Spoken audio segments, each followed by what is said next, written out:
안녕하세요. 저는 소아재활을 담당하고 있는 재활의학과 서지현이라고 합니다. 오늘 제가 말씀드릴 내용은 발달 지연이 과연 무엇인지, 우리 아이가 괜찮은 건지 아닌 건지, 언제 병원에 가야 될지, 어떤 치료가 있는지에 대해서 개괄적으로 말씀을 드리도록 하겠습니다.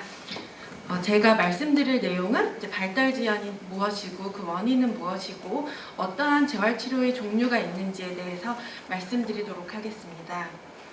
먼저 발달이란 무엇일까 항상 궁금한 분들이 많으실 텐데요. 사실 성장과 발달은 구분되어서 이야기되고 있습니다. 성장은 아이가 태어나고 몸무게가 늘고 키가 늘고 머리 둘레가 자라는 그러한 신체가 자라는 생물학적인 성숙 과정입니다. 그런데 발달이라는 것은 기능의 분화 과정이라고 할 수가 있습니다. 여기에는 해부학적인 발달, 생리적 발달, 행동학적 발달이 따르게 됩니다. 해부학적 발달을 예를 들면 아이들의 뇌는 완성되어서 태어나지 않습니다. 그래서 태어나고 나서 시냅스라는 연결망들이 성인보다 더 많이 생겼다가 가지치기가 일어나는 과정들이 일어나게 되고, 구강을 예를 들면 처음에 아이가 태어났을 때에는 구강에서 혀의 크기가 굉장히 크기 때문에 다양한 혀의 움직임이 어려워서 씹는다든지 빠는 것들이 어려울 수가 있는데, 점점 구강 구조가 변하면서 혀의 앞뒤 양옆 움직임도 가능해지어서 다양한 걸 먹고 말을 하게 되죠. 그리고 생리학적 발달은 호르몬의 발달 등을 예를 들 수가 있겠고, 행동학적 발달은 처음에 아이가 태어나면 엄마 아빠를 알아보지 못하는데 엄마 아빠 눈을 마주치고 웃게 되고, 돌 정도 되면 낯가림을 하고 3, 4세가 되면 친구들에 대한 반응을 한다는 여러 가지 발달들이 생기고 인지 발달도 있을 수 있습니다. 이러한 해부학적, 생리학적, 행동학적 발달들을 통틀어서 우리가 발달이라고 얘기를 하게 됩니다. 아이들은 태어나고 나서 만 6세까지 폭발적인 발달을 하게 되는데, 특히 만 2, 3세까지 그림에서 보시는 것 같이 언어, 인지, 사회성, 운동의 발달들이 일어나게 됩니다. 이 시기에 뇌의 구조적, 기능적 변화가 크게 일어나게 된다는 것입니다. 그래서 이 시기에 아이들의 발달을 얼마나 촉진시켜주느냐, 어떻게 이끌어주느냐가 굉장히 중요하게 되겠습니다. 그렇다면 발달 지연이란 무엇일까요? 앞서 말씀드린 그러한 발달, 아이들이 연령에 맞는 발달들이 이루어져야 하는데, 그러한 발달을 자기 연령에 맞게 획득하지 못한 것을 발달 지연이라고 합니다. 그 유병률은 6명 중 1명으로 굉장히 흔합니다. 자폐는 1000명당 한 5명 정도로 발생하게 되고, 직접장애는 10명당 1명 정도, 학습장애는 15명당 1명 정도, 지적장애는 100명당 1명 정도 발생하게 되는 것으로 되어 있어 생각보다 유병률이 굉장히 높다는 것을 아실 수가 있겠습니다. 그렇다면 발달 지연은 어떻게 정확히 평가를 할까요? 발달은 크게 대운동, 미세손 동작, 언어, 인지, 사회성 이렇게 5가지 영역으로 나눕니다. 그리고 각 영역에 대해서 발달 평가를 했을 때 우리 아이가 몇 개월 수준인지 발달 연령을 구하게 됩니다. 이러한 발달 연령은 아이의 나이로 나눈 다음에 100을 곱하였을 때 70보다 떨어지면 발달 지연이 현저하게 있구나 라고 판단을 하게 됩니다. 여기서 중요한 것 중에 하나는 박은혜 교수님께서 키워주신 그런 미숙아 친구들은 만 2세까지는 교절 연령으로 판단을 해야 된다는 점입니다. 그래서 4개월 조산인데 12개월 됐는데 못 걸어요. 정상입니다. 근데 아이의 그러니까 교정 연령이 12개월이 아니라 태어난 지 12개월일 때 못 걷는 건 괜찮지만, 교정 연령으로 18개월 됐는데 못 걸어요 할 때는 재활의학과의 개입이 필요하겠구나라고 생각을 하게 됩니다. 그래서 아이들의 발달 이정표를 부모님들께서 보시고선 우리 아이가 느려요 하고 오게 되고, 부모님들께서 삐뽀삐뽀 소아과 이런 책들을 보시면서 이런 발달 이정표들을 많이 보셨을 겁니다.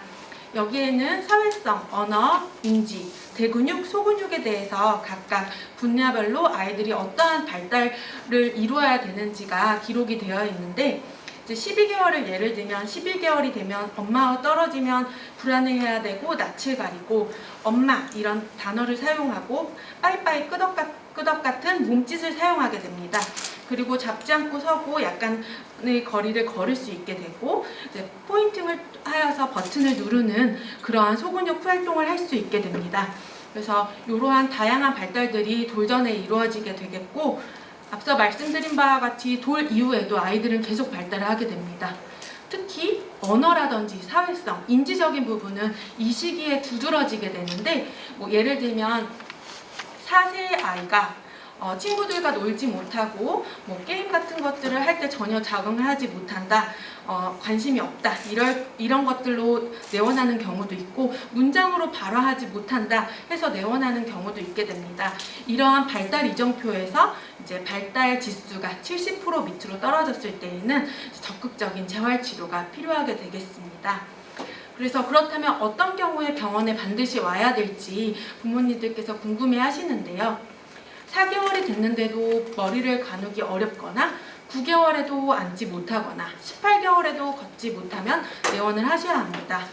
언어 발달의 경우 9개월까지 옹알이가 없거나 15개월까지 의미 있는 첫 단어를 말하지 못하거나 24개월에 두 단어 연결이 어려울 경우에도 병원 내원을 권고하게 되겠습니다. 또한 사회성 발달이 언어 발달 지연과 여러 가지 상동 행동과 겹쳐서 나타날 경우에도 병원을 내원하여야 하겠습니다.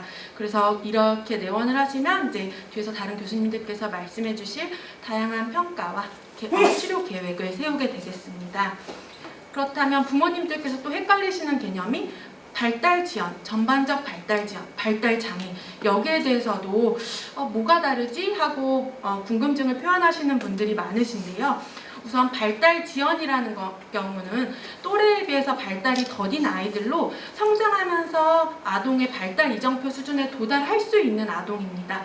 예를 들면 미숙아라든지 장기간 수술 때문에 어릴 때 많이 입원을 했거나 학습의 기회가 적었던 친구들은 발달 지연이 발생할 가능성이 높고, 이런 아이들은 발달 캐치업을 할 수가 있는 가능성이 높습니다.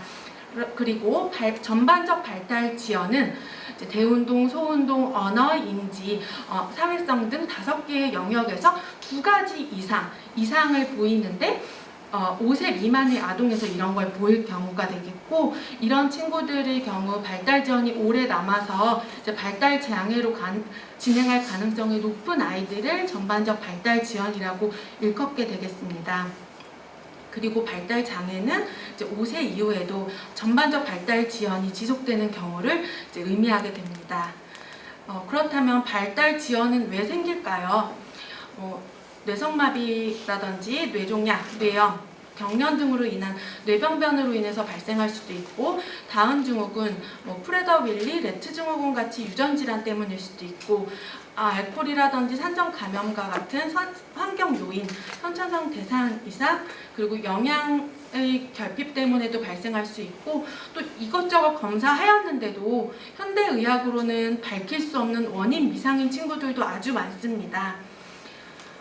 이러한 친구들은 각 영역이 어디가 떨어지느냐에 따라서 운동이 느리면 운동 발달 지연, 언어가 느리면 언어 발달 지연, 지적 발달 지연, 사회성 발달 지연 등으로 일컫게 되고, 이제 운동 발달 지연은 전반적 발달 장애나 뇌성마비 지체 장애 친구들에서도 많이 나타나고, 12개월 이전에는 지적 장애나 자폐 아이들에게서도 운동 발달 지연이 나타나게 됩니다. 언어 발달 지연은 30%에서는 정상적인 아이들에서도 나타나고, 또 단순 언어 발달 지연, 지적 자폐 아이들에서도 3분의 1씩 발생을 하게 됩니다.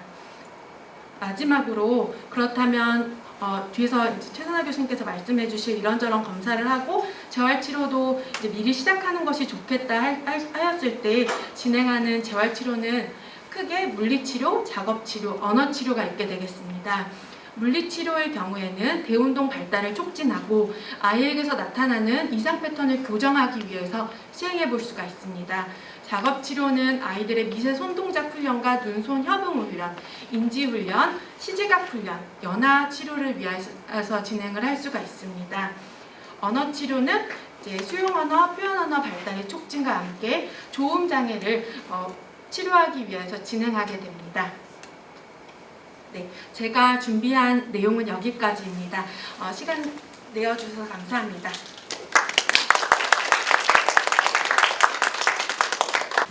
네, 안녕하세요. 저는 이제 소아청소년과 전문의이면서 이제 소아신경을 전공으로 하고 있습니다. 이번 시간에는 제가 그 발달 지연이 있는 아이에서 어떤 검사를 할 것인가에 대한 내용을 주로 다룰 예정인데요. 이제 보시면 이제 크게는 이제 두 가지라고 보시면 됩니다. 첫 번째는 원인 질환에 대한 평가를 위한 검사입니다. 그래서 발달 지연이 우리에게 왜 늦은 거예요? 이 왜에 대한 질문을 하기 위한 검사라고 보시면 되고요. 두 번째는 기능적인 측면에서의 평가, 즉 앞서 보신 것처럼 여러 가지 영역들이 발달의 영역들이 있는데 이 중에서 뭐가 늦은지, 어디가 늦은지, 얼마나 늦은지 이런 것들을 설명해 주기 위한 검사라고 보시면 됩니다. 그래서 이 두 가지 검사에 대한 것들을 좀 개략적으로 설명을 드리고, 그래서 발달 지연이 있는 아이에서 검사했을 때 그럼 100% 다 나오느냐? 아직 그렇지가 못합니다. 그렇기 때문에 검사를 해야 되는 이유와 함께 그 검사가 갖고 있는, 현재 의학이 갖고 있는 한계점에 대해서 충분히 이해를 하셔야 이 검사를 하고 난 다음에 보호자분이 결과를 이해하기가 쉬워집니다. 그래서 그 부분에 대해서 좀 언급하고자 하고, 마지막으로는 이제 요즘 사설센터들이 많이 늘고 있는데 사실 퀄리티 컨트롤이 잘 안 되는 부분도 있습니다. 질 관리가 잘 안 되기 때문에 이런 추적 관찰을 의료진을 통해서 해야 되는 중요성에 대해서 말씀드리고자 합니다. 먼저 이제 아까 말씀드린 것처럼 어떤 검사를 해야 되느냐, 이제 왜 우리 애가 또래보다 왜 늦게 걷나요? 우리 애가 왜 말을 못하죠? 우리 애가 왜 사회성이 떨어지죠? 이 왜에 대한 검사, 왜 늦은 거냐에 대한 이제 여러 가지 검사들이 있는데, 이제 원인 질환을 평가하기 위한 검사들로는 현재까지 시행되고 있는 거는 국내에서는 이제 염색체 마이크로어레이라고 하는 염색체 검사, 그리고 어떤 특정 유전자 검사들이 많이 하고 있습니다. 그리고 그 외에 이제 뇌 MRI 검사나 필요하다면 뇌파 검사 내지는 이제 전장 엑손 검사라고 하는 마찬가지로 유전자를 보는 검사들이 있고, 그 외에도 이제 대사 이상을 확인하는 검사들을 해볼 수 있습니다. 사실 이 모든 검사를 발달 지연이 있는 모든 아이에게 다 하느냐? 그렇지는 않습니다. 어떤 아이는 검사가 필요한 아이가 있고요. 어떤 아이는 검사하지 않고 지켜보는 아이가 있습니다. 그래서 이 모든 검사를 일괄적으로 다 하지는 않는다. 다만 필요한 검사를 한다라고 보시면 되고, 이 염색체 마이크로어레이라고 하는 검사는 미국 소아과학회와 그리고 저희 대한소아신경학회에서 가장 발달 지연이 있을 때 가장 기본적으로 하는 1차적 검사라고 보시면 됩니다. 예전에는 이제 국내에서 시행이 안 됐기 때문에 미국으로 샘플을 보내서 염색체 검사를 하고 그랬었는데, 시중에 이전에 했던 염색체 그냥 염색체 검사보다는 염색체가 갖고 있는, 사람마다 갖고 있는 미세한 결실, 부족한 부분 내지는 중복, 더 많이 갖고 있는 부분을 굉장히 자세하게 들여다보는 염색체 지도라고 보시면 됩니다. 이 염색체 마이크로어레이는 이제 제가 어제 카페를 이렇게 검색해 봤는데 굉장히 엄마들도 많이 알고 계십니다. 그래서 어떤 어머니가 올린 글인데, 우리 아이가 자폐 스펙트럼 의심되는데 우선은 염색체 마이크로어레이 검사를 했는데 뭐가 나왔대요. 이러면서 이제 이렇게 얘기를 하네. 그러면서 차라리 알게 돼서 속이 시원해요. 이런 얘기까지 하시면서, 그래서 이 마이크로어레이 검사는 지금 2019년 8월부터 국내에서 이제 급여로 이제 발달 지연이 있는 아이들 대상으로 시행해 볼 수 있는 검사고, 사실 이 마이크로어레이 검사한다고 해가지고 그러면 다 나오느냐? 아까 말씀드린 것처럼 다 나오진 않습니다. 하지만 약 한 30%에서는 원인을 알아볼 수 있다, 알 수 있다 라는 이제 장점이 있겠습니다. 그 다음으로는 이제 뇌에 대한 MRI 검사를 사실 주로 많이 하는데, MRI를 보는 이유는 발달이 늦은 게 어떤 선천적인 뇌의 기형이나 구조적인 뇌에 문제가 있어서 늦은 건 아닌지 확인하고자 함입니다. 사실 연구마다 굉장히 좀 차이가 있는데 발달 지연이 있는 아이를 대상으로 MRI 검사했을 때 MRI에서 이상이 나올 확률은 약 한 7%에서 30%까지 굉장히 다양합니다.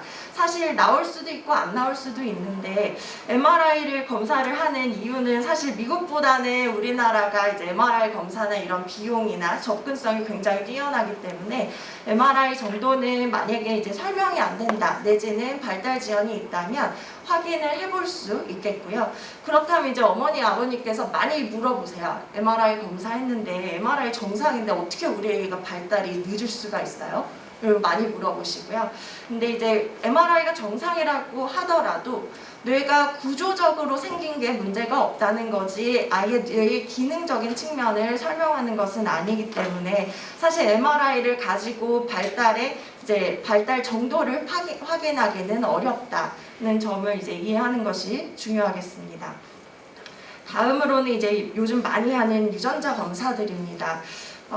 우리가 보통 이제 차세대 염기 서열 검사, 넥스트 제너레이션 시퀀싱이라는 검사가 이제 도입이 되면서 이 발달 관련된 유전자 검사들이 정말 폭발적으로 늘고 있습니다. 그래서 사실 어떤 특정 유전자만 하는 검사들도 있고 내지는 정말 전장 유전자를 다 보는 엑솜 검사라고 하는 검사들도 사실 연구를 통해서는 시행을 할 수 있겠고요.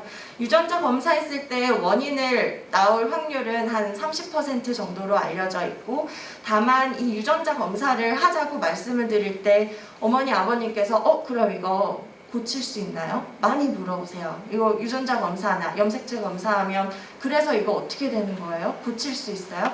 사실 아직까지는 유전자 치료를 하기에는 아직 굉장히 이렇게 한정되어 있는 질환들이 많습니다. 그래서 물론 특정 이런 척수성 근위축증과 같은 그런 유전자 문제가 있는 경우에는 요즘 이제 굉장히 그 치료제가 나와 있기 때문에 그런 약들을 써볼 수 있지만 사실 그런 경우는 극소수인 경우가 많고 아직까지는 유전자 치료가 가능하진 않지만 잘 아시다시피 유전자 가위나 이런 치료들이 임상으로 이제 조금씩 다가오고 있기 때문에 앞으로의 10년 내지는 앞으로의 20년 뒤에는 이런 치료가 가능해지는 날이 오지 않을까 이런 생각을 하게 됩니다.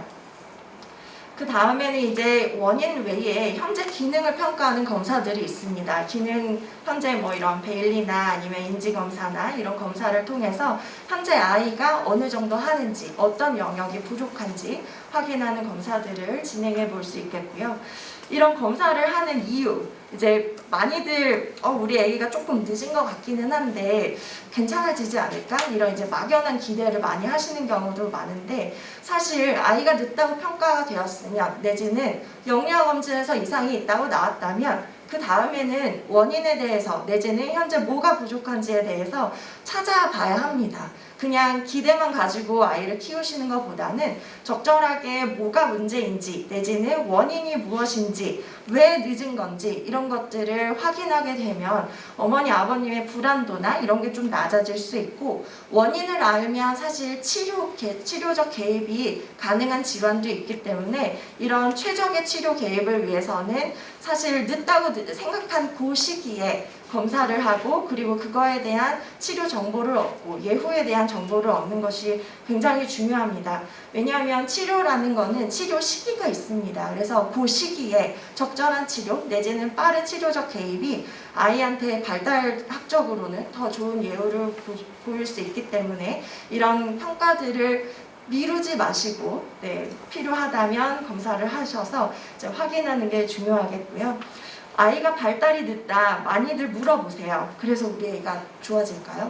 우리 애가 말은 하겠죠. 이제 많이 물어보시는데 사실 우리가 알고 있는 발달 지연, 발달 장애에는 여러 가지 종류가 있습니다. 정말 이 많은 종류가 있고 거기에는 어떤 이제 유전적 요인 아니면 이른둥이라든지 뇌에 어떤 문제가 있다든지 여러 가지 뇌에 손상이 있다든지 이런 요인들과 함께 환경적인 요인도 굉장히 중요합니다. 엄마가 얼마나 아이를 케어를 하는지, 엄마의 이런 감정 상태, 내지는 요즘 뭐 요즘 이제 미디어 노출이 많기 때문에 이런 핸드폰과 유튜브 이런 이제 미디어 노출 시간 이런 것들이 사실 굉장히 복합적으로 작용하기 때문에 어떤 일관적으로 우리에게는 좋아질 거예요 라고 해서 얘기하기는 굉장히 어렵고 복합적인 요인에 대해서 저희가 평가를 한 다음 이제 그 아이의 예후나 내지는 추적 관찰을 하면서 얼마나 좋아지는지 확인하는 것이 중요하겠습니다.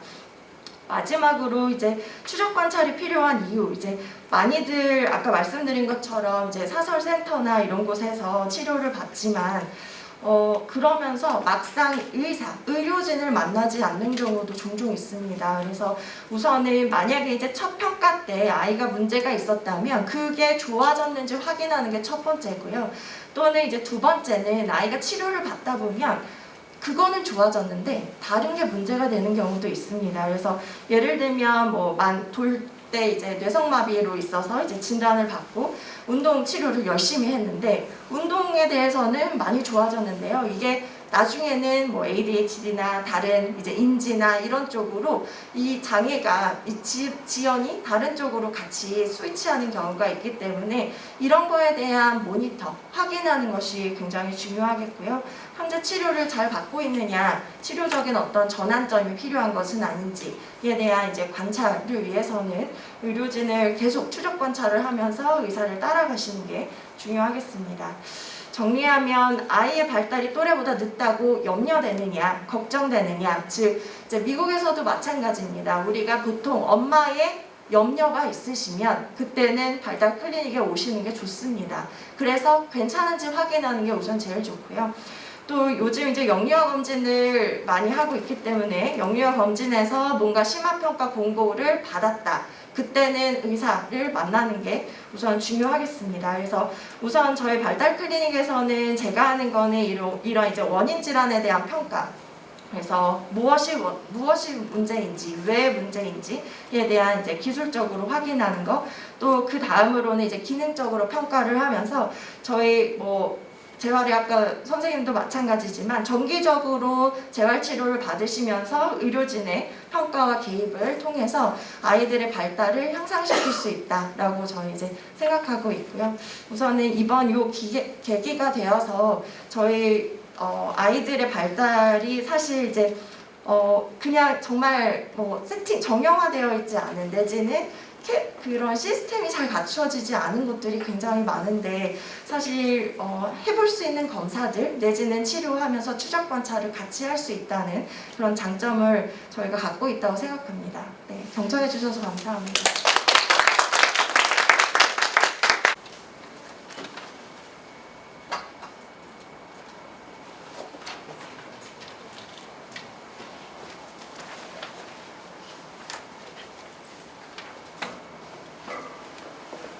네, 안녕하십니까. 저는 발달지원 아동에서 흔한 정형외과적 문제와 해결법에 대해서 강의를 맡게 된 이대목동병원 소아정형외과 강원입니다. 먼저 좋은 자리에서 발표 기회를 주셔서 감사하고요. 발표 제목이 조금 어려운 것 같고 내용도 정말 어려운 뇌성마비에서 구축이나 그런 수술법들을 설명하기는 조금 많이 어려울 것 같아서 가벼운 주제들도 조금 제목을 제 마음대로 조금 바꿔서 아동 발달에서 흔한 정형외과적으로 궁금한 것들에 대해서 가벼운 마음으로 몇 가지 살펴보고 가는 시간을 갖도록 하겠습니다. 우리 아이가 먼저 태어났을 때는 이렇게 아무런 힘이 없다가 3개월이 되면 뒤집고 6개월이 되면 혼자 앉고 8개월이 되면 네 발로 뛰고 9개월이 되면 붙잡고 서다가 돌이 지나면 이렇게 걷는 자연적인 발달 과정을 저희는 족보처럼 계속 외우고 있었습니다. 네, 이럴 때 보통 태어나면 영유 방지 쿠션, 역방푸라고 해서 대부분의 엄마들이 사용하고 있는 것 같은데요. 이게 과연 정형외과적으로 도움이 될까 한번 좀 고찰해보고 문헌 검색해봤는데 문헌은 딱히 많지는 않지만 질식했다는 이런 뉴스들도 있고 그리고 이제 너무 기울기가 급경사가 15도 이상 커질 경우엔 그것도 이제 질식의 위험이 있어서 권장하고 있지는 않습니다. 그리고 제가 정형외과적인 소아정형외과적인 시선으로 봤을 때도 척추 발달에도 크게 좋은 영향을 미칠 것 같지 않고 여기 엉덩이만 쏙 파여져 있기 때문에 고관절 발달에도 좋은 영향을 끼칠 것 같지 않아서 많은 선생님들도 그러고 저도 개인적으로 좋은 것 같지 않습니다. 안 쓰는 게 훨씬 나을 것 같습니다. 그리고 이제 애가 좀 목을 가누고 몸에 힘이 되게 힘을 주면 소서라고 하는 또는 점퍼류들에 이렇게 애기 앉아서 발달에 좀 도움이 될 것 같고 장난감들도 많고 애기가 좀 행복하게 웃는 모습을 볼 것 같은 이런 소서류들도 많이 사용하게 되는데요. 이것도 정형외과적인 시선으로 봤을 때 발을 아직은 설 때가 아닌데 발에 대해서 축성 부하를 계속 가하게 되고 발도 점프를 하기 위해서 오므리는 동작을 하기 때문에 역시 문어는 잘 찾지 못했지만 일반적으로 생각했을 때 발달에 전혀 도움이 되지 않을 것 같습니다. 그리고 조금 더 힘이 크면 이제 유모차들을 많이 사용하는 것 같습니다.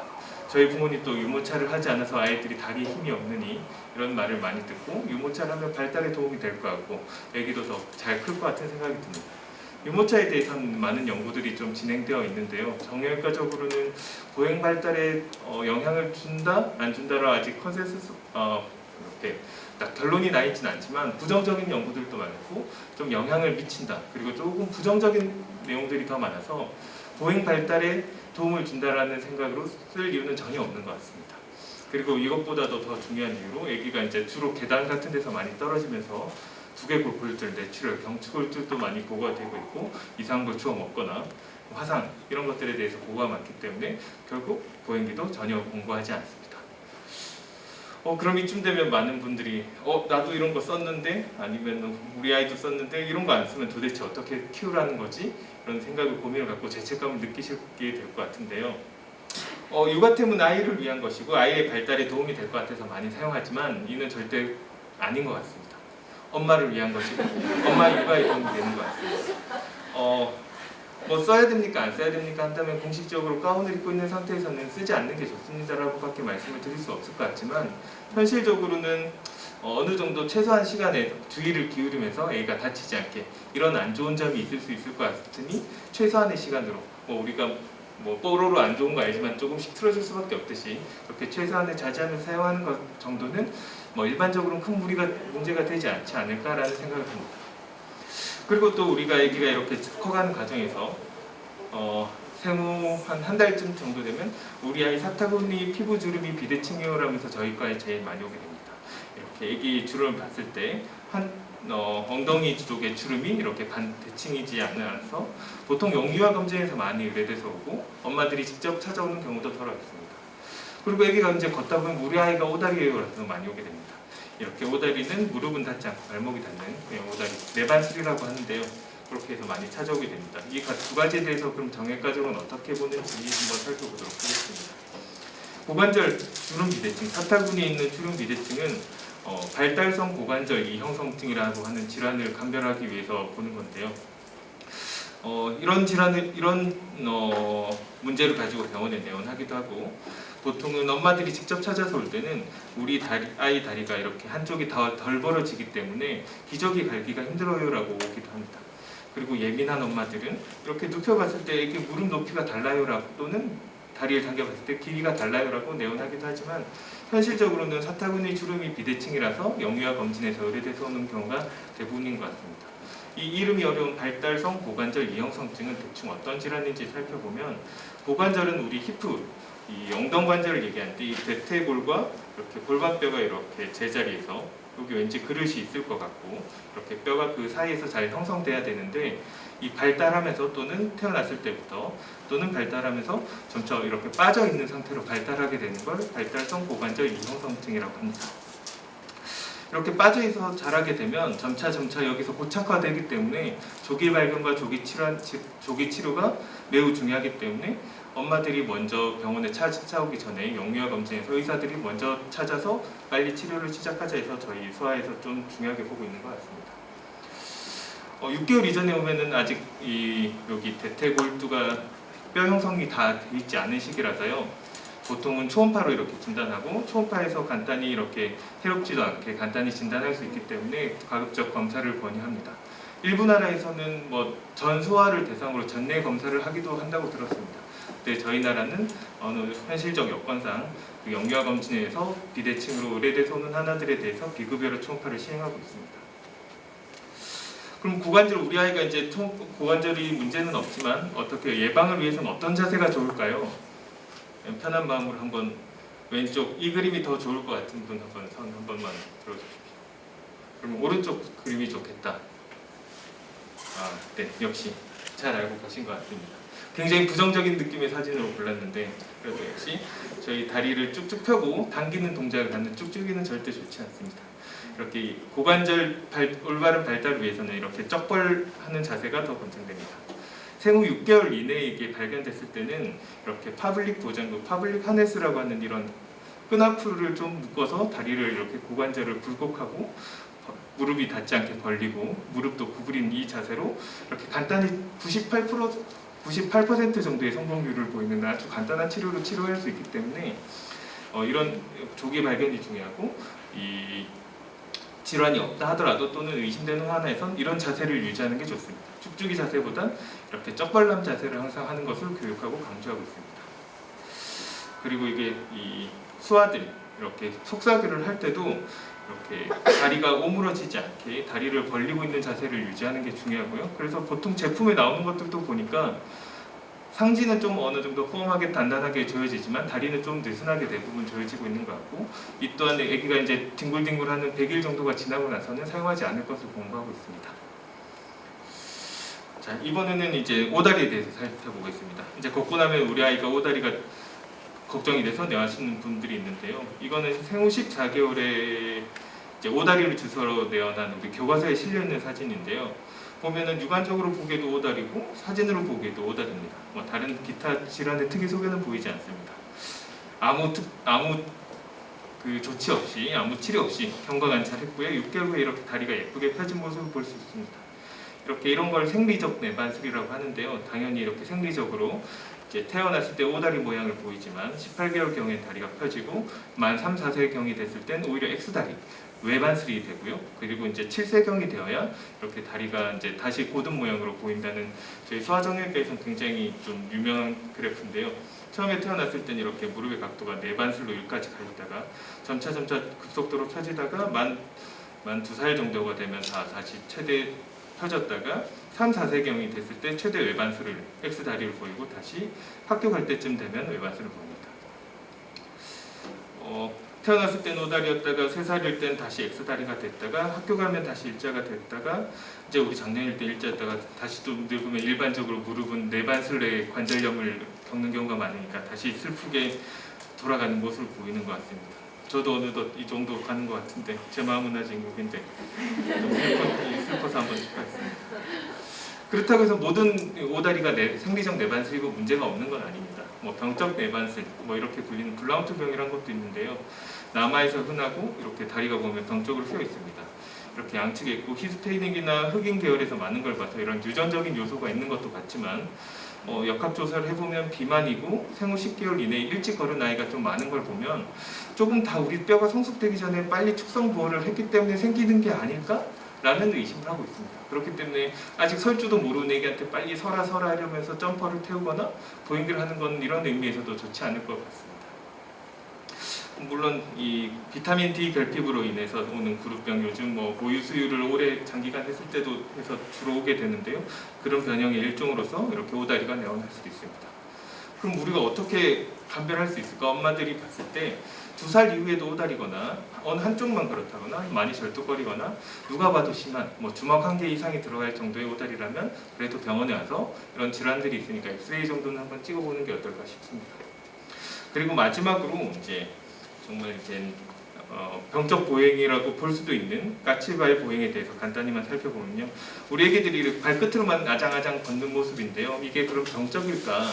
어떨 땐 병적이고 어떨 땐 아닐까 한번 살짝만 짚어보고 가겠습니다. 까치발 보행의 원인은 이렇게 뭐 많습니다. 뭐 이게 어머니들이 주로 오실 것 같은데 영어로 이렇게 해놓고 번역하지 않았습니다. 괜히 번역해 놓으면 신경 쓰실까봐 번역하시 보시지 마시라고 이렇게 썼습니다. 이런 원인들은 많지만 대부분은 보행 발달 과정 중에 나타나는 정상적인 현상입니다.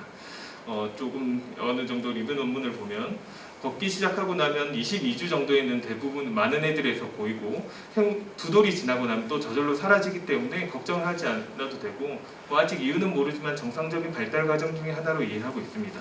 하지만 2살이 지나서도 까치발을 이따금씩 하는 게 아니라 계속 까치발로 보행을 한다면 아까 말씀드렸던 뇌성마비라든가 다른 질환들 이런 조그만 이런 것들이 많이 있을 수 있기 때문에 병원에 한번 내원하셔서 검사를 받아보시는 것을 권장드립니다. 모든 아이들이 다 커서 다 잘 발달을 잘해서 서울대 가시길 기원드립니다. 경청해 주셔서 감사합니다. 김유정입니다. 오늘 제가 말씀드릴 내용은 다 아시는 것처럼 학생 주제, 고기능 자폐증, 아스퍼거 장애에 대해서 말씀을 드리겠습니다.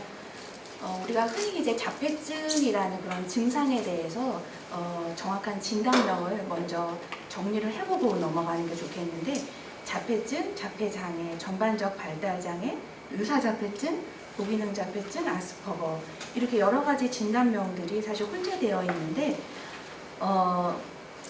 사실은 이제 2022년도 올해죠. 그래서 우리 그 WHO 세계정신보건기구에서도 그렇고 또 미국의 정신과 의사들의 모임에서도 주기적으로 정신과 진단명들을 정리하는데 자폐 스펙트럼 장애로 통일을 했습니다. 그래서 공식적으로는 자폐 스펙트럼 장애로 불리우게 되는 거죠. 사실은 이제 이 진단명을 도입하게 되면서 장점은 자폐 증상을 보일 때 세부적으로 A, B, C, D를 나눴어야 했는데 이제 나눌 필요가 없으니까 혼동이 없다는 점, 오진을 하지 않게 된다는 점이 있지만 또 한편으로는 자폐 증상이 아주 경한 사람부터 아주 심한 사람까지 하나의 단어로 통칭하기 때문에 여기에서 오는 또 문제점들이 있습니다. 그래서 그럼 자폐 스펙트럼 장애란 무엇인가? 크게 두 가지의 증상이 있는데요. 하나는 사회성이 저하가 된 것이고 또 하나는 상동성이라는 게 있다는 건데, 상동성이라는 거는 항상 똑같다라는 뜻이죠. 그래서 이 두 가지의 증상이 있는 신경 발달 장애를 자폐 스펙트럼 장애라고 우리가 부릅니다. 그런데 여기에 이제 두 가지 증상이 또 동반이 흔히 될 수가 있어요. 이거는 자폐 스펙트럼 장애에서 진단의 필수 요소는 아니지만 그 예후를 결정짓는 굉장히 핵심적인 상황이기 때문에 우리가 주목해서 보는 게 좋습니다. 하나는 인지 발달이고 하나는 언어 발달이에요. 그래서 인지 발달 지연, 정확히 이제 IQ 70 이하를 우리가 지적 장애라고 부르는데, 자폐 스펙트럼 장애 그러면 왠지 어머님들이 다 IQ가 낮을 것 같다라는 말씀들을 하시는데, 우리가 우영우를 봐서도 알지만 그렇지 않고 3분의 1 정도는 IQ가 정상입니다. 반대로 3분의 2 정도만 지적 장애에 해당한다는 것이죠. 그리고 저희가 자폐 스펙트럼 장애라고 진단명을 붙이게 되면서 등등 여러 가지 이유로 사실 유병률이 많이 올라가서 미국도 그렇고 우리나라도 그렇고 지금 2%를 넘는 것으로 생각을 하고 있어요. 그래서 오늘 제가 이제 본격적으로 말씀드릴 내용은 고기능 자폐증과 아스퍼거 장애에 대해서 말씀을 드릴 텐데, 방금 말씀드린 것처럼 이 두 가지는 지금 공식적인 용어가 그래서 아닌 겁니다. 현재 시점에서는. 고기능 자폐증은 IQ가 70이 넘는 자폐증을 말하는 것이고요. 그리고 이제 아스퍼거 장애라는 것은 두 가지의 특징이 있는데, 방금 말씀드렸었던 그런 언어 발달 지연도 없고 인지 발달 지연도 없고 그 두 가지 모두 없는 그런 케이스를 말하고요. 그래서 여기서 보시면 아시겠지만 아스퍼거 장애라는 것은 가장 자폐 스펙트럼 장애에서 가장 상위, 가장 기능이 좋은 그런 상태를 가리킵니다. 그래서 오늘 이제 주되게 말씀드릴 내용이 사실 아스퍼거 장애인데, 사회성의 결함은 있고 또 아까 제가 말씀드린 것처럼 상동성, 이 두 가지의 핵심 증상은 가지지만 언어 발달, 인지 발달 정상이고 또 자조 기술 비교적 괜찮고 또 사회성 이외의 다른 적응 행동에서 별로 문제가 없는 자폐 스펙트럼 장애, 그것이 바로 아스퍼거입니다. 그래서 이 두 가지의 진단명이 지금 공식적이진 않다고 하더라도 어머님들께서도 저한테 우리 아이가 아스퍼거죠? 라고 해서 많이들 오시거든요. 그래서 공식적으로는 사라졌지만 우리는 한번 주목해서 볼 만한 그런 가치가 있는 그런 질환이어서 오늘 제가 소개를 해드리게 되었습니다. 지금 보시면 제가 이제 아스퍼거 장애를 말씀드리면서 떠오르는 사람, 바로 우영우죠. 그래서 거꾸로 읽어도 우영우, 똑바로 해도 우영우. 그래서 지금 보시면 우영우가 지금 고래가 있어요, 주변에. 그리고 또 이 왼손, 손가락을 뻗치고 있죠. 굉장히 디테일하더라고요. 그래서 요거를 좀 주목해 주시고요. 그래서 고기능 자폐증과 아스퍼거 장애의 임상 양상, 첫 번째로 사회성 저하가 있다고 했는데, 사회성이 떨어진다는 것은 굉장히 넓은 의미를 내포하고 있어요. 그래서 비언어적인 행동, 어떤 바디 랭귀지, 표정, 뭐 시선 이런 것들이 부족하고 또래 관계가 잘 안 되고 감정 교류가 잘 안 되고 공감 능력이 굉장히 떨어집니다. 사실 근데 디테일하게는 아스퍼거 장애가 제가 조금 더 고기능 자폐보다는 사실 디테일하게 조금 더 기능이 좋다고 말씀드렸잖아요. 그래서 아스퍼거 장애는 사실 타인에 대해서 그러니까 일반적인 자폐 스펙트럼 장애의 아주 심한 경우는 타인에 대한 관심이 거의 없다고 보시면 되고 고기능 자폐증은 그보다는 조금 더 있다고 보시면 되고 아스퍼거 장애는 관심이 없는 것은 아니에요. 명백히. 근데 이제 아스퍼거 장애가 이제 사회성이 떨어지기 때문에 그래서 엄마들이 보실 때 다른 사람들이 볼 때 쟤는 좀 별나고 이상하다. 그래서 우리 우영우도 보면 이상한 변호사 우영우, 이상한이라는 말을 붙였는데 좀 이상하다. 그리고 눈치가 없구나. 사회적인 센스가 떨어지는구나. 이렇게 주변에서도 인식을 할 수가 있어요. 그래서 어릴 때에 보면은 이제 사회적인 미소, 눈맞춤 이런 것들이 부족하고 친구에 대한 좀 관심이 부족할 수가 있고 그리고 이제 초중고 시기에 들어가게 되면 특유의 그 어조, 굉장히 이제 모노톤으로 사람의 정상적인 운율이 나타나지 않고 모노톤으로 나타나는데 보통 이제 고기능 자폐증에서 조금 더 그게 심하고 아스퍼거인 경우에는 좀 약간 말투의 운율이 부족한 정도로 나타날 수 있어요. 참고적으로 말씀드리면 우리가 우영우 캐릭터를 보게 되면 기본적으로는 우영우가 진단명이 아스퍼거가 맞아요. 제가 볼 때는. 그런데 이게 극화를 하기 위해서 조금 더 여러 가지 자폐증의 요소들을 가미를 했습니다. 그래서 여러 가지가 혼재되어 있어요. 제가 이번에 이제 우영우를 다시 봤어요. 드라마를 이 강의를 위해서. 근데 보니까 5세까지 말을 못했던 스토리가 있더라고요. 그럼 사실 아스퍼거가 아니어야 되잖아요. 제가 언어 발달 지연이 없다고 했는데. 그러니까 그거는 이제 극화를 위해서 넣은 그런 부분인 것 같고. 그리고 굉장히 증상이 많아요. IQ 160이 넘는 천재인데 비해서 자폐 증상이 생생하게 굉장히 많이 들어가 있는데 그것들도 사실은 그 정도의 IQ의 성인이고 할 정도면 사실 자폐증의 증상이 거의 없는 게 현실인데 그것도 극화를 위해서 많이 좀 넣은 그런 상황이어서 보면은 톤도 굉장히 약간 모노토너스 하면서 특유의 약간 그 하이피치의 그런 높은 톤으로 이야기를 하죠. 그리고 성인기에 들어서는 이제 아스퍼거 환자들의 성인기의 그 사회적인 양상이 어떠냐면 대인관계를 맺을 수는 있어요. 아예 못 맺는 것은 아닙니다. 그런데 알고 보면 피상적이고 소위 말하는 정말 찐친, 절친으로서 그렇게 깊은 우정 관계를 맺기는 어려운 게 사실이에요. 그리고 우영우를 보셔서도 아시겠지만 우영우가 보면은 어떤 본인이 이제 고래를 좋아하잖아요. 고래에 대한 얘기를 할 때는 굉장히 신바람이 나면서 굉장히 길고 자세하고 정확하게 그렇게 장황하게 이야기를 하거든요. 고래의 크기는 얼마고 몇 킬로그램에 뭐고 뭐 애가 어떻게 되고 뭐 이런 식으로 이렇게 길게 얘기하게 되는데 그게 이제 우리 아스퍼거들의 특징이어서 듣는 이의 반응을 신경 쓰지 않고 내가 좋아하는 주제를 장황하게 길게 얘기한다. 그리고 특히 우리 어린 아이들 아스퍼거는 리틀 프로페서, 작은 교수님이라는 별칭이 있어요. 그래서 굉장히 뭐 저한테도 와서도 공룡에 대해서 얘기하면 완전히 뭐 교수님급입니다. 그래서 뭐 공룡의 종류가 뭐고 발톱의 크기가 몇 센티미터고 몸무게가 얼마고 굉장히 장황하게 이야기를 하죠. 하지만 그게 이제 사회적인 관계에서 보았을 때는 소통이 잘 되지 않고 친구들이 이제 서서히 이제 멀어지죠. 쟤는 자꾸 만나면 공룡 얘기만 해. 멀어지게 돼요. 그리고 이제 우영우 드라마를 보시면은 우영우가 아버지한테 첫 출근 때 예쁜 코트를 아까 보았던 사진의 코트를 선물 받았는데 본인이 볼 때 학습을 했을 때 이럴 땐 기뻐해야 해 라고 했는 생각을 하면서 근데 내가 기쁠 때는 어떤 표정을 지어야 하지? 라는 거를 이제 하려고 본인 방에 이걸 다 붙여놨더라고요. 그래서 찾아요. 아빠가 다 사진을 찍어서 다 붙여놔 주셨어요. 그래서 쭈르륵 해서 기쁨 칸에 가서 기쁠 땐 입을 벌리고 눈을 이렇게 하고 웃는 거구나 라고 하면서 거울을 보면서 연습하는 장면이 나옵니다. 그래서 우리 자폐 환자분들이 이런 자연스러운 그런 감정의 표현임에도 불구하고 이런 표정이나 이런 것들도 다 학습에 의해서 사진을 보면서 공부하면서 그렇게 하게 되는 거죠. 두 번째는 상동성, 똑같은 거를 하는 건데요. 이제 행동면에서 봤을 때에는 아까 이제 우리 우영우가 손가락을 이렇게 한 걸 제가 주목해 주세요라고 했는데 특별한 손가락의 어떤 그런 모양새 그리고 또 반향어 우영우도 반향어가 있어요.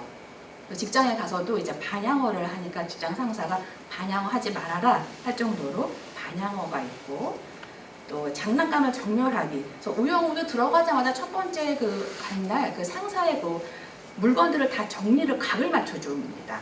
똑바로. 네, 똑바로 항상 각을 맞추는 게 있고 변화에 대한 저항이 극심하기 때문에 같은 길로만 다녀야 되고 매일 같은 음식을 먹고 그래서 우영우는 김밥을 먹죠. 네, 김밥을 먹을 때도 김밥을 딱 자른 다음에 그거를 정렬을 해서 가지런히 이렇게 놓고 또 매일 같은 음식을 먹고요. 그리고 어떤 작은 변화에 대해서도 굉장히 어려움이 있기 때문에 보시면 우영우가 처음에 직장에 갔을 때에도 문을 넘어서는데 굉장히 긴장이 되고 낯설잖아요. 변화이기 때문에 새로운 곳에 대한 저항이 굉장히 크거든요. 그래서 손가락으로 1, 2, 3, 4를 셉니다. 그렇게 하면서 마음을 다독이고 문을 들어가요. 그래서 드라마를 보시면 그 방에 들어갈 때마다 아무리 급해도 꼭 1, 2, 3, 4 카운트하고 들어가는 모습이 있어요. 그게 바로 이 상동성이고요. 그리고 어떤 한 가지에 대해서 굉장히 애착이 강하고 집착이 강하다. 그래서 우리 우영우는 이제 고래가 되겠고요. 다른 우리 어린이들도 무슨 엘리베이터 문이라든지 또 버튼이라든지 또 에스컬레이터 돌아가는 거라든지 또 자동차의 바퀴라든지 특징적인 것에 대해서 굉장히 강한 애착을 가지고 있는 모습을 볼 수 있고요. 그리고 감각적으로도 굉장히 예민하거나 아니면 아예 너무나 무심한 경우들이 있어서 과도하게 냄새를 맡고 모든 음식을 다 냄새를 맡고 저한테도 외래에 와서 꼭 저한테 이제 머리 냄새, 손 냄새, 몸 냄새 이렇게 코를 대서 맡는 그런 아이들도 있고요. 그리고 집에서 드라이기 그리고 믹서기를 못 돌려요. 네, 그리고 진공 청소기를 못 돌립니다. 그 소리를 못 듣기 때문에 그 정도로 감각에 예민한 아이들이 있어요. 다음으로는 아스퍼거 장에서 특징적인 게 이제 소근육, 대근육에 이제 운동성이 저하되어 있는 게 많아서 우리 아스퍼거 환자분들이 그렇게 이제 기능들이 대체로 좋으면서도 막상 신발끈 묶기라던가 단추 채우기, 젓가락질을 못하는 경우들이 굉장히 많아서 대근육, 소근육에 그런 어려움들이 있는 경우들이 있고요. 굉장히 특징적이고요. 그리고 또 하나가 이제 서번트 증후군인데 우영우도 사실 서번트 증후군에 해당하지요. 그래서 본인이 갖고 있는 지능 수준에 비해서 굉장히 기억, 음악, 계산, 달력 알아맞추기 이런 기능이 굉장히 뛰어난데 전체 자폐 환자의 한 10% 정도. 그래서 예를 들면 25년 4월 9일이 무슨 요일이지? 우리는 달력을 찾아봐야 되는데 수요일이요. 그리고 지금 이 영화에서 보시면 이게 예전에 오래된 영화이긴 제가 젊은 시절의 영화이긴 합니다만 극장 가서 그때 봤는데요. 더스틴 호프만과 이 탐 크루즈가 주연이었는데 더스틴 호프만이 여기서 이제 자폐 스펙트럼 장애가 있는 분으로 나오는데 우연히 이쑤시개 통이 바닥에 훅 뿌려졌어요. 그래서 탁 떨어졌는데 딱 더스틴 호프만이 아무 말도 안 하고 있다 갑자기 그걸 딱 보더니만 예를 들면 253개 이런 식으로 그냥 딱 보고 253개 이런 식으로 딱 셉니다.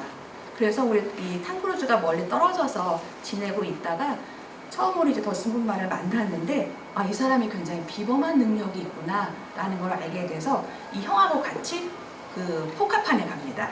그래서 이 형의 비범한 능력으로 거기서 돈을 따게 돼요.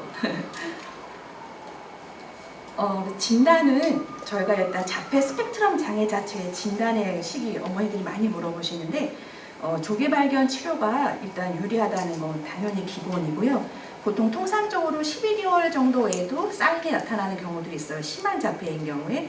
그래서 대개는 18에서 24개월이라고 생각하시면 됩니다. 늦어도 만 3세 이전에는 진단을 하는 것이 좋고요. 24개월 이전에 눈맞춤, 사회적인 미소, 또 이름을 불러도 돌아보지 않는 것 등등, 또 언어를 이해하지 못하고 어떤 제스처나 이런 것들을 전혀 쓰지 않는다든지 모방 행동이 없다든지 그리고 같이 무언가를 보는 게 안 된다. 같이 동화책 보는 게 안 돼요. 1초도. 이런 것들이 있다면 자폐 스펙트럼 장애에 해당하는가 생각해 보시고 한번 진료를 받아보실 필요가 있습니다. 반면에 아스퍼거 장애는 굉장히 기능이 좋은 그런 케이스이기 때문에 유치원에 들어갈 때, 또 초등학교에 들어갈 때, 예, 그럴 때 보면은 알게 돼서 사실은 조금 더 진단 시기가 좀 늦을 수 있어요. 그리고 아스퍼거 장애를 진단받고 나서 이제 청소년기가 넘어서게 되면은 성인이 됐을 때에는 진단에서 탈락하는 경우들도 있고 일부만 지속이 되는 경우들이 있습니다. 이러한 그런 자폐 스펙트럼 장애 진단은 앞서 이제 발표해 주신 우리 교수님들 소아정신과, 또 소아신경과, 소아재활의학과 다 학제적으로 협진에 의해서 면밀한 평가를 하는 것이 가장 이상적이고 가장 면밀한 평가가 됩니다. 또 소아정신과에서는 아동 관찰을 하고 부모를 면담하고 여러 가지 심리검사의 도구들을 통해서 그 증상과 기능들을 평가하게 되고, 소아신경과에서는 아까 우리 교수님 잘 설명해 주신 대로 염색체 검사, 유전자 검사 등등 신경학적인 진찰, 뇌영상 뇌파 검사 등등을 평가도 해주시고요. 소아재활학과에서는 감각, 운동기능 평가, 언어 평가 등등을 맡아서, 그래서 이 세 파트에서 다학제적으로 면밀한 종합 평가를 내릴 수 있습니다. 그 원인에 대해서는 또 앞에 나온 내용들과 겹치기 때문에요. 자폐에 대해서도 마찬가지로 유전성의 요인들 많이 시사가 되고 굉장히 연구가 활발히 이루어지고 있고요. 자폐 스펙트럼 장애에서 한 10에서 20% 정도는 유전성이 차지한다라고 저희가 보고는 있습니다. 신경계 이상, 항상 이상이 있는 것은 아니지만, 그리고 생화학적으로도 뇌 속에 물질들의 어떤 불균형이 있는 것이 아닐까, 그리고 환경적인 요인도 일부 또 밝혀지기도 했습니다. 그래서 사실은 우리가 자폐 스펙트럼 장애에 대해서 굉장히 연구들이 정말 전 세계적으로 많이 하고 있는데 아직까지 어떤 특정의 그런 바이오 마커가 나오지는 않았죠. 그렇지만 정말 많은 연구들이 활발히 이루어지고 있기 때문에 우리가 미래에는 또 좋은 결과들이 나오기를 기대합니다. 그리고 최근에는 또 이제 장내 미생물, 그래서 장내 미생물과 또 자폐와 저도 개인적으로 연구를 해서 발표한 게 있는데 확실히 차이가 나더라고요. 확연하게 그냥 그래프로 딱 보면 알 정도로 확실히 그룹핑이 딱 됩니다. 그래서 장내 미생물 등 여러 가지 연구들이 활발히 이루어지고 있습니다. 치료도 진단과 마찬가지로 포괄적이면서 다학제적인 치료가 중요하고 조기 발견, 조기 치료가 중요하죠. 이제 발달이 느린 부분이 있을 수 있기 때문에 그것에 대해서는 특수교육을 근간으로 하면서도 특별히 이제 그 발달 지원뿐만이 아니라 우리 자폐의 경우에는 어떤 행동 문제가 같이 수반이 되기 때문에 맨 왼쪽에 있는 건 행동치료, ABA, 이 ABA를 부모님들이 알고 오세요. 교수님 ABA 할까요? ABA 좋은가요? 라고 저에게 많이 물어보시는데 자폐 스펙트럼 장애에서 치료를 한 가지만 골라봐라 라고 한다면 저희 소아정신과 교수들이 ABA라고 할 정도로 굉장히 각광을 받고 있고 에비던스가 많은 그런 치료법이에요. 그리고 아스퍼거의 경우에는 사회성이 특별히 부족하기 때문에 사회성 훈련이 필요하고, 그리고 자폐 스펙트럼 장애의 부모님들은 그 스트레스가 거의 참전 군인의 스트레스에 해당할 정도로 굉장히 우리가 높다고 보기 때문에 부모님 상담 모든 의미에서 필요하고요. 그리고 자조기술 훈련도 저희가 하게 됩니다.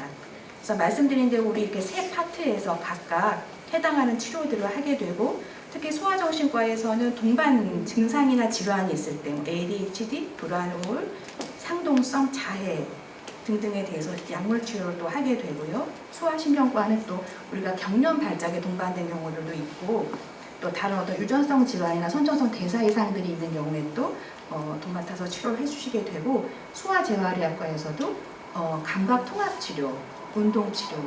그래서 우리 자폐 스펙트럼 장애 아이들은 10중에 8구는 사실은 작업 치료가 필요해요. 굉장히 감각적으로 예민하기 때문에 감통 치료를 제가 항상 레코멘드를 하거든요. 이렇게 다학제적으로 치료를 하게 됩니다. 우리 자폐 환자분들이 앞으로 어떻게 되나요가 굉장히 궁금하실 수 있는데, 사실 자폐 스펙트럼 장애가 워낙에는 이제 치료가 되는 것은 사실은 아니기는 합니다. 그래서 3분의 2는 가족이나 시설에 의존하게 되고 20% 미만에서 독립된 생활을 한다고 되어 있거든요. 그리고 거듭 말씀드린 것처럼 지능과 언어의 수준이 굉장히 중요하다. 그리고 이제 아스퍼거 같은 경우에도 저희가 이제 논문을 찾아보면 아직까지 아주 해결해서 고정된 어떤 데이터가 나온 건 없지만 25에서 한 40% 정도가 독립된 생활을 할 수 있다고 되어 있는데 문제는 사회성. 언어와 지능은 좋지만 사회성이 안 되기 때문에 우리 우영우 같은 경우는 정말 드라마라고 생각하시면 되고 사회성이 어렵기 때문에 현실적으로 독립생활을 하기에는 어려움이 많이 있습니다. 그래서 이제 맺은 말을 말씀드리고 마치려고 하는데요. 자폐 스펙트럼 장애는 조기 발견과 치료가 중요하다. 그리고 고기능 자폐증과 아스퍼거 장애는 분명 그분들이 갖고 있는 어떤 강점이 있기 때문에 그걸 최대한 개발하는 것이 중요하고 제 환자 한 명의 경우에는요. 그 아이가 고등학생이었는데 교통 시스템 불이 켜지고 초록불, 빨간불, 화살표 켜지는 거에 대해서 아주 그냥 그 스테레오타입의 상동성이 있어가지고 그것만 연구를 하는 거예요. 학교 공부는 안 해요. 그래서 양천구를 돌아다니면서 모든 신호 체계를 다 조사해서 본인은 책을 썼습니다. 그래서 그게 무슨 교통 무슨 대회에서 상을 받아가지고 아주 명문 대학에 특채로 들어갔어요. 이런 인재는 없다. 구청에 해결을 못하는 걸 우리 아이가 했다. 상도 받고 직업까지 갖게 된 그런 케이스가 있습니다. 그래서 본인이 갖고 있는 강점을 최대한 개발하는 것이 좋고 우리 이제 자폐 스펙트럼 환자분들 특히 이제 아스퍼거 환자분들이 그림을 이렇게 굉장히 잘 그리거든요. 정말 색이 선명하고 화려하면서도 굉장히 순수해요. 그래서 제가 이제 몇 가지 저도 이렇게 구입한 것들이 있는데요. 이렇게 강점을 개발하는 것들이 필요하고 마지막으로 드리고 싶은 말씀은 파울라 필리라는 그런 아스퍼거 환자 작가인데요. 그분이 한 말이 있습니다. 많은 사람들이 아스퍼거 장애 진단을 받으면 인생이 끝난 것이라고 여깁니다. 하지만 저는 아스퍼거 장애를 진단받은 이후부터 비로소 진정한 삶을 살기 시작했습니다. 다르다는 것은 틀린 것이 아니고 그저 다르다는 것에 불과할 뿐입니다. 라는 이야기를 했거든요. 그래서 우리 아스퍼거 장애 환자분들, 자폐 스펙트럼 장애 환자분들을 바라보는 사회의 좀 따뜻한 시선, 틀린 것이 아니고 좀 다를 뿐이다라는 그런 시선을 우리가 더 가지는 것이 좋겠다라는 말씀을 마지막으로 드리고 싶습니다. 이상입니다. 안녕하십니까. 재활의학과 물리치료사 박은수입니다.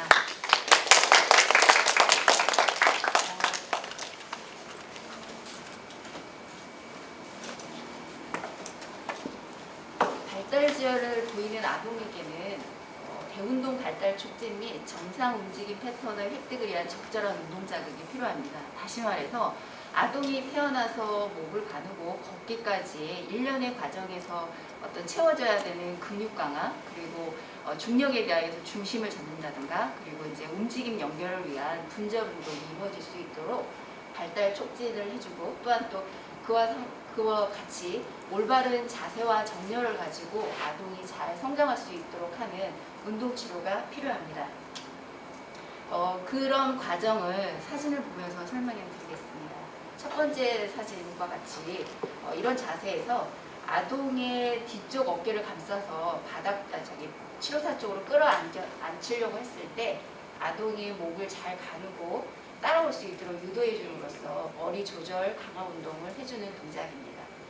그 다음 두 번째는 팔꿈치를 바닥에 지지하고 다리를 쭉 뻗은 자세에서 아동이 목을 들어서 정면을 쳐다보게 유도해 줌으로써 목과 등을 펼 수 있는 동작을 유도해 주는 동작입니다.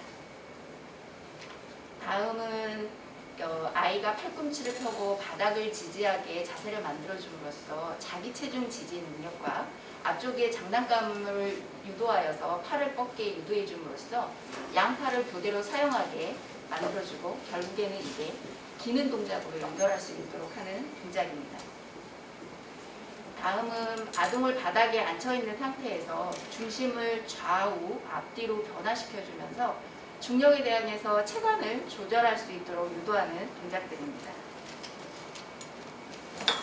다음은 아동을 무릎 꿇기 동작을 만들어주고 앞쪽에 장난감을 놓아서 아동이 장난감을 향해 팔을 뻗으면서 스스로 엉덩이를 들어 올린 자세를 만들므로써 버티기, 자세 유지 능력을 키워주고, 그 다음에 이런 큰 짐볼을 이용해서 정의 반응이나 균형 반응을 이용한 움직임들을 유도해 줌으로써 중심부 근육을 강화시켜주는 동작들입니다.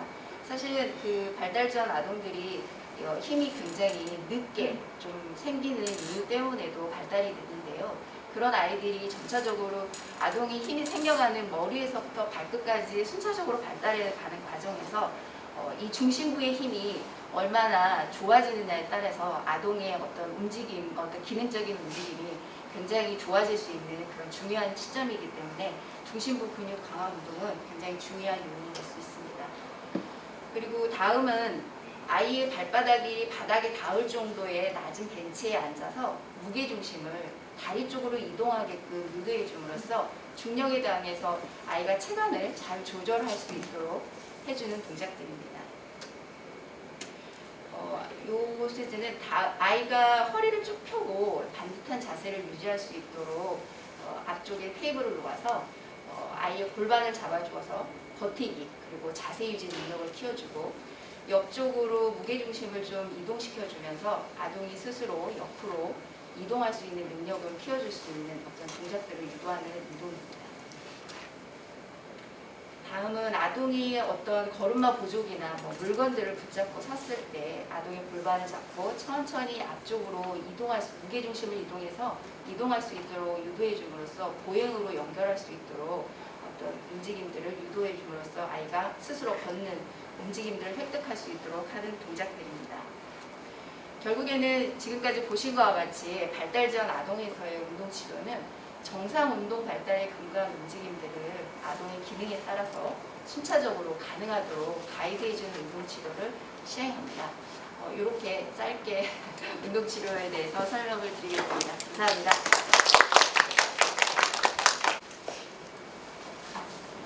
안녕하십니까. 이대 목동병원 재활학과 작업치료사 박시연입니다. 저는 발달지원 아동에서의 작업치료에 대해 간단하게 설명드리겠습니다. 저희 작업치료가 조금 낯선 용어이실 수도 있는데요.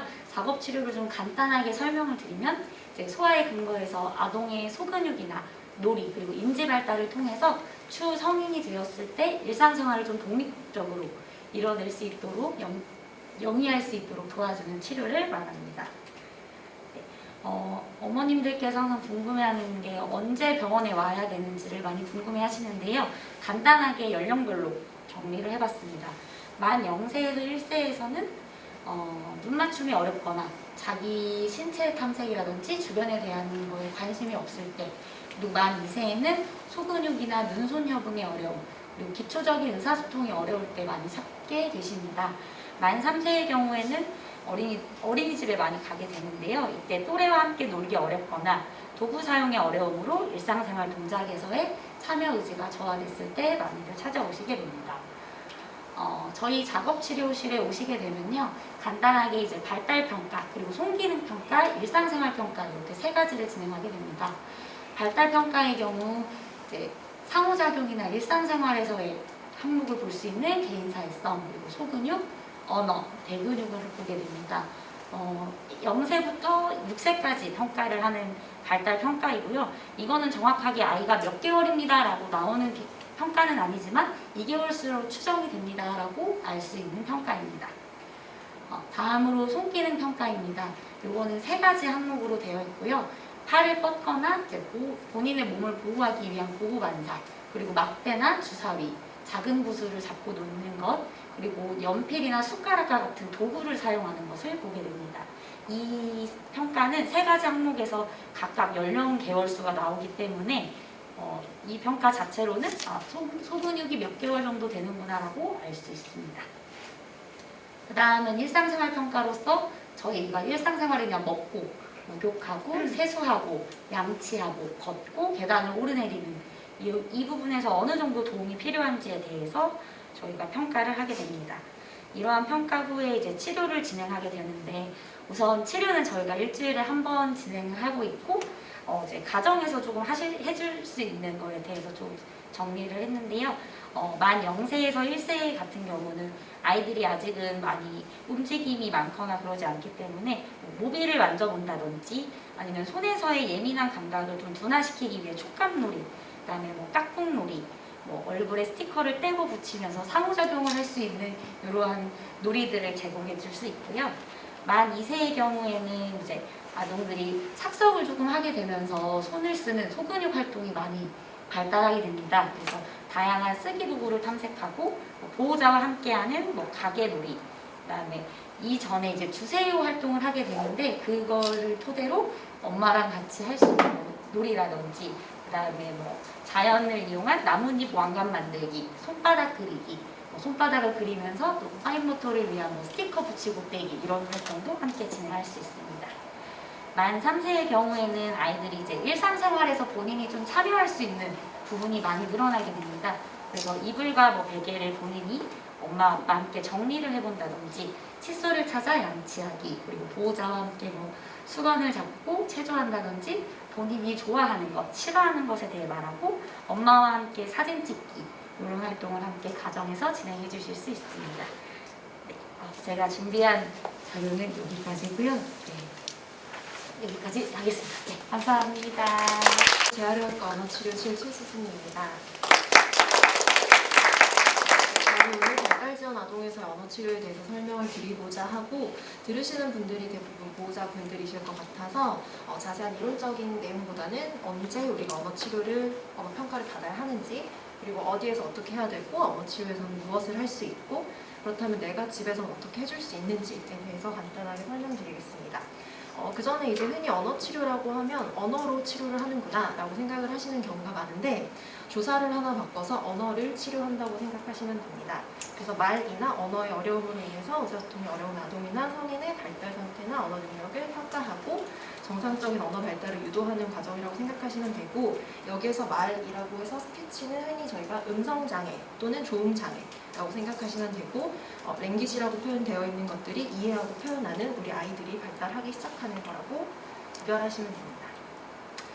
이게 서지영 교수님께서 앞에서 설명을 해주신 것처럼 저희가 언어 발달 지원이 정상적으로 어떻게 이루어지고 있는지를 알고 있어야 우리 아이가 이 발달에 포함되지 않는구나 라고 생각을 하게 되고 병원에 내원하게 됩니다.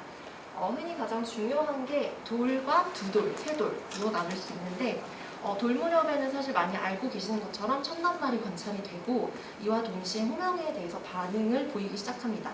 물론 호명에 대해서 네, 아니요로 답을 할 수는 없지만 불렀을 때 쳐다본다거나 또는 불렀을 때 동공이 커진다거나 이런 경우들이 많이 생기게 되고, 그리고 약 두돌 경우에는 흔히들 저희가 이어조합이라고 해서 단어 두 개를 붙여서 표현한다라고 해서 이어조합이 시작되는데, 이제 어머니들께서 흔히 우리 아이가 문장으로 말을 못해요 라고 하시는데, 두돌에 생기는 이어조합은 대부분 호칭어를 포함하고 있습니다. 그래서 엄마, 맘마, 아빠, 빠바 이런 형태도 이어조합으로 볼 수 있고, 그리고 약 18에서 24개월 정도는 어휘 폭발기라고 해서 저희가 흔히 이해하는 사물이나 동사 같은 형용사에 대한 낱말의 수가 늘어가고 거의 몇백 개 가까이 이해하고 있다고 합니다.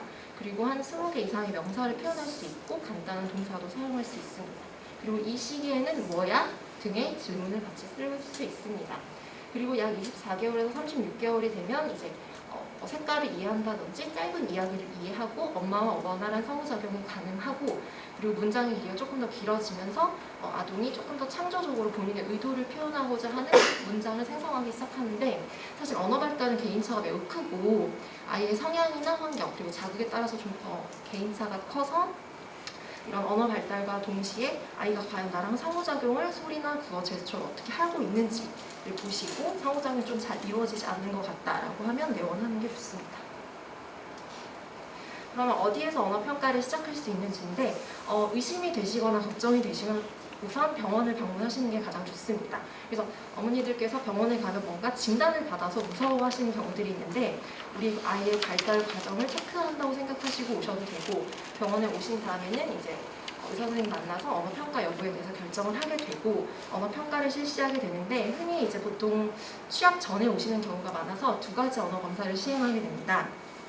첫 번째는 셀시라고 해서 만 35개월까지 시행할 수 있는 검사인데, 만 3세 이전의 친구들은 사실 앉아서 1대1로 착석을 오래 하면서 책을 가리키거나 이런 것들이 어려울 수 있어서 셀시는 검사자가 엄마와 아동의 상호작용을 관찰하고 그리고 어머니의 체크리스트 형태로 같이 동시적으로 이루어지는 검사이고 아마 대부분의 아동들이 언어 평가를 하면 셀시는 필수적으로 하는 것 같습니다. 그리고 아동이 만약 착석이 가능하고 순수 자기가 포인팅을 한다거나 어느 정도 지시사항을 따를 수 있으면 프레스라고 해서 수용이나 표현 언어 능력을 보는 검사를 같이 시행하고 있고 그 이후 연령대는 아동의 언어적 특성에 맞춰서 문장이나 조음 같은 여러 가지 평가를 시행하게 됩니다. 그래서 언어 평가를 시행하고 평가 결과에 따라서 언어 치료실에 의뢰됩니다. 그렇다면 과연 언어 치료실에서 무엇을 하는지 궁금해하실 것 같은데 우선 사실 언어 치료는 이해하는 언어, 표현하는 것, 그리고 활용 언어, 사회성이라고들 하고 그리고 상호작용, 그리고 조음 발달 같이 5가지 영역을 종합적으로 치료를 하게 되고 가장 궁극적인 목표는 구어를 통한 의사소통이라고 생각하시면 됩니다. 그래서 오른쪽 박스에 있는 것처럼 윗부분은 사실 발달 지연 친구들, 정상 과정을 캐치업할 수 있는 친구들에 한해서는 위와 같은 목표로 진행을 하게 되고 중복 장애가 있거나 또는 이제 발달에 제한이 있는 친구들 같은 경우는 사회적 상황에 참여할 수 있도록 유도를 해주거나 또는 구어나 제스처를 통해서 언어 발달을 할 수 있게끔 해주거나 또는 AAC라고 해서 우리가 구어나 제스처를 사용할 수 없을 때 보완적으로 사용할 수 있는 의사소통 기계를 쓸 수 있게끔 훈련을 할 수도 있습니다. 그렇다면 이제 마지막 슬라이드인데 과연 그러면 우리가 언어치료실에 다니고 있거나 또는 우리 아이가 언어 발달 지연이 있다고 느꼈을 때 과연 부모는 집에서 어떤 걸 해줄 수 있을까라고 해서 많이들 궁금해하시는 건데 크게 요 부엉이만 기억하시면 될 것 같습니다. 우리 부엉이가 영어로 owl이라고 하는데 앞에 악어를 따가지고 3가지의 행동을 부모가 할 것을 강조하고 있는데 첫 번째는 우리 아이가 하고 있는 몸집이나 제스처, 표정이나 소리 등을 관찰해야 하고 이 아이가 과연 어디에 의도가 있고 관심사가 있는지 파악해야 됩니다. 예를 들어 아동은 뽀로로를 갖고 놀고 싶은데 엄마는 새로운 장난감인 타요를 계속 강조한다고 하면 이거는 제대로 관찰이 이루어지지 않는 거라고 볼 수 있습니다. 그리고 2번째는 아동에게 어느 정도 의도를 표현할 수 있는 기회를 제공해줘야 하는데 제가 어머니들한테 드리는 말씀이 아이에게 질문을 하고 나서 마음속으로 최소 7초 정도는 기다려주시라고 합니다. 저희가 흔히 이제 발달 지연이 있는 친구들 같은 경우는 구어 표현이 제한적이다 보니까 일방적으로 부모의 자극이 매우 많이 들어가게 되는데 그것보다는 아동이 소리든 반응이든 표정이든 어떤 걸로든 표현을 먼저 할 수 있게끔 기다려주는 게 가장 중요하고요. 그리고 3번째는 이런 기다림을 통해서 아동이 어떠한 제스처나 어떤 것들을 통해서 의도를 표현했을 때 그것을 들어줄 수 있어야 합니다. 그래서 이러한 과정을 통해서 구어적 밸런스가 맞아야 한다고 하는데 가장 제가 어머니한테 많이 드리는 게 우리 아이는 사실 한 단어 수준밖에 안 되는데 어머니들은 되게 문장으로 되게 많이 들려주고 또는 매우 길게 들려주고 아이의 언어 역량을 넘어서는 말을 따라하기를 원해서 강조하는 경우들이 있어서 그런 밸런스를 맞춰서 언어 자극을 주면 우리 아이들이 언어 발달이 좀 원활하게 이루어질 것 같습니다. 감사합니다.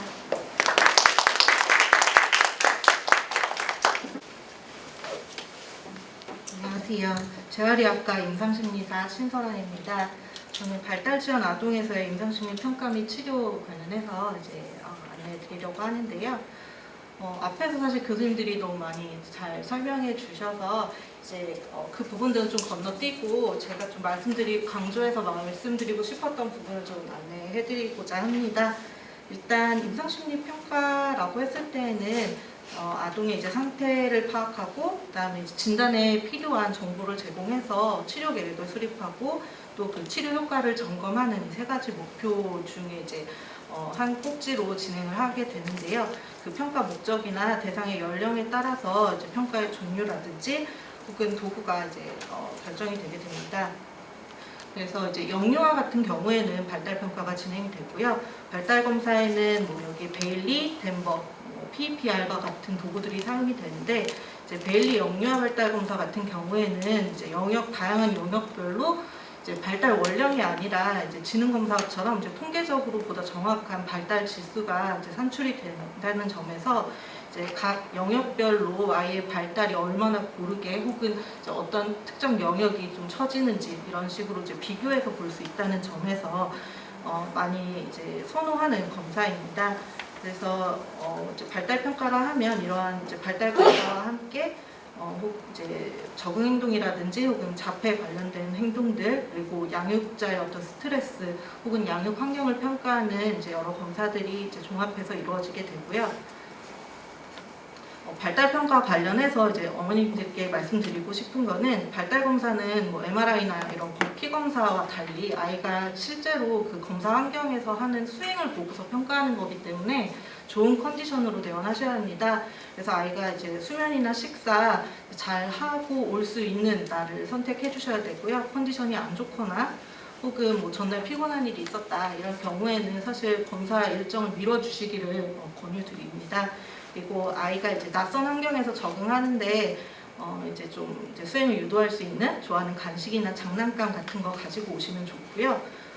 이제 많은 경우 이제 집에서 보이는 행동과 검사실에서 행동이 다르다라고 이야기해 주시는데, 이제 사실 검사 끝난 다음에 이제 어머님과 면담 시간에 저한테 이제 알려주실 수 있도록 이제 아이가 가정에서 평소 보이는 놀이라든지 상호작용, 어떤 영상이라든지 평소에 이제 걱정됐었던 점들 이런 부분들 적어 오셔서 저하고 이야기 나누시면은 이제 훨씬 이제 결과가 풍부하게 이제 안내 받으실 수 있습니다. 그래서 이제 3살 정도가 되면은 인지 발달이 어느 정도 이제 이루어져서 이전에 이제 발달 평가에서 있는 인지 검사 같은 경우에는 이제 그 발달의 어떤 수준을 보았다면은 이제는 좀 더 안정적인 어떤 인지 기능 혹은 잠재적인 어떤 인지 능력을 평가하는 지능 검사가 3살부터 가능하게 됩니다. 그래서 이제 심리 평가를 하면 그 지능을 포함한 인지, 정서, 성격, 행동 등을 이제 종합적으로 평가하는 이제 풀배터리라고 부르는 종합 심리 평가를 기본적으로 실시하고요. 평가 목적이나 어떤 검사 그 대상자의 어떤 상황에 따라서 어떤 특정 영역을 이제 만 보는 그런 검사들을 진행하기도 합니다. 그래서 뭐 도구들은 사실 이제 평가 기관이나 뭐 이런 것들에 따라서 달라지기 때문에 그냥 대략적으로 보시면 되고요. 제가 이제 말씀드리고 싶은 거는 보통 그래도 심리평가에서 가장 메인이 되는 것 중에 하나가 이제 지능검사고요. 지능검사는 검사 실시 전에 도구의 버전을 꼭 확인을 하시기를 바라요. 그래서 이제 지능 검사는 결국은 같은 나이대 아이들과 비교해서 아이의 상대적인 위치를 이야기를 하는 거고요. 그 도구는 뭐 항상 딱 정해진 건 아니지만 평균적으로 10년에 이제 한 번 정도 버전이 바뀌게 돼요.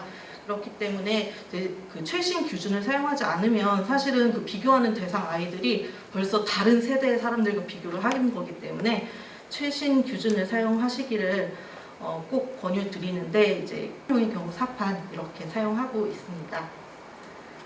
네, 그리고 이제 발달 검사나 임상 평가 모두에서 이제 주로 사용하는 이제 사회 적응 능력과 자폐 관련 검사 종류인데요. 이제 사회 적응 능력의 경우에는 사회 성숙도 검사라고 하는 SMS 혹은 바인랜드 적응 행동 척도를 사용하고 있고요. 그 인지 그 지적 능력 그 장애 평가랑 관련해서는 반드시 이제 요구되는 수치이기 때문에 알아두시면 좋습니다. 자폐 관련해서는 네, 주로 K카스라고 하는 자폐 행동 척도를 많이 이제 들어보셨을 거고요. 대체로 뭐 그 저도 맘카페 이런 데 들어가 보면은 뭐 우리 아이가 뭐 32점이다, 28점이다 이렇게 얘기하시는데 15점에서 60점 사이의 점수가 나와서 30점 이상이면 이제 자폐 위험이 있다라고 보고 있습니다. 그리고 이제 에이도스나 ADIR이라고 하는 보다 이제 깊게 아이의 이제 행동이나 상호작용을 살피는 검사들이 있는데, 이 경우에는 에이도스랑 ADIR만 합쳐서 한 1시간 반 이상이 소요가 돼서 이제 정말 이제 이런 정밀 검사가 필요한 경우에 실시하고 있습니다. 저희 병원에서는 현재 카스 검사와 ADIR을 이제 양육자 평정형으로 바꾼 SCQ라는 검사가 실시되고 있고요. 네, 치료는 그래서 지금까지 보셨던 어떤 영역에서 이제 아이가 좀 문제가 있는지에 따라서 이런 이제 치료들을 이제 권유를 드리고 있어요. 앞에서 언어 작업 재활은 너무 잘 이야기해 주셔서 이제 보통 이제 임상심리사가 이제 관여를 하는 치료 중에는 놀이치료나 이제 사회성 치료가 있고요. 그 치료에서도 사실은 목적에 따라서 좀 세부적인 방법이 달라지기 때문에 이런 부분들도 좀 확인하시고 가면 좋습니다. 치료 관련해서 제가 안내해드리고 싶었던 거는 네, 일단은 네. 그 치료는 보통 주에서 한 번, 많게는 막 3번까지도 가기 때문에 사실은 집에서 너무 좋다는 이유만으로 멀리 가실 필요는 없고 집에서 좀 가까워서 장기적으로 유지하실 수 있는 게 중요하고요. 맘카페나 지역 카페 관련해서 인터넷 정보도 많이 사실은 찾아보시는 게 도움이 됩니다. 그리고 이제 제가 보통 검사하고 어머님들께 말씀드리는 거는 치료 끝나고 5분에서 10분 정도 활동들을 같이 해주시기를 권유드리고 있습니다. 제 발표는 여기까지입니다.